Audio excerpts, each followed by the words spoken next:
হাওড়া উপনির্বাচনে জিতল তৃণমূল। পরাজিত হলেও 2011 বিধানসভা নির্বাচনের তুলনায় ভোট বাড়ল সিপিএমের। উপনির্বাচন থেকে এই দুই দলের কম বেশি কিছু প্রাপ্তি হলেও কংগ্রেসকে একেবারে খালি হাতেই ফিরতে হলো।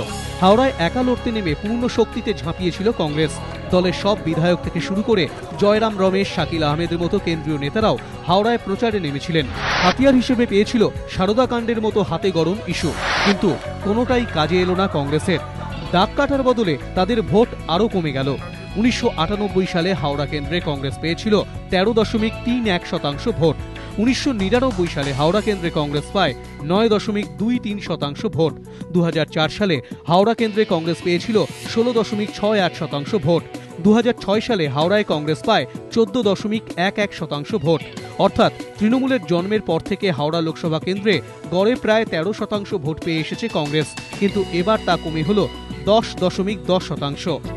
এই ফল প্রদেশ কংগ্রেস নেতৃত্বের কাছে যথেষ্ট উদ্বেগের বলেই মনে করছে রাজনৈতিক মহল।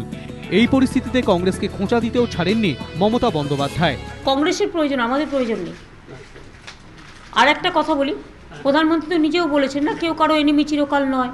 আবার কেউ কেউ বলে মাই এনিমি, যে মাই এনিমি মানে ওদের এনিমি হচ্ছে আমার এনিমি।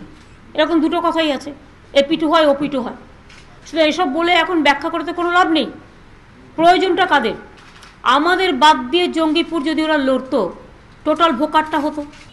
আগামী দিনে কংগ্রেস তৃণমূল জোট হলে সেক্ষেত্রে দর কষাকষি রাজনীতিতে কংগ্রেস কিছুটা ব্যাকফুটে চলে গেল। জোট হলে সেক্ষেত্রে মমতা বন্দ্যোপাধ্যায়ের শর্ত তাদের অনেকাংশে মেনে নিতে হবে বলেই মনে করছে রাজনৈতিক মহল। এবিপি আনন্দ।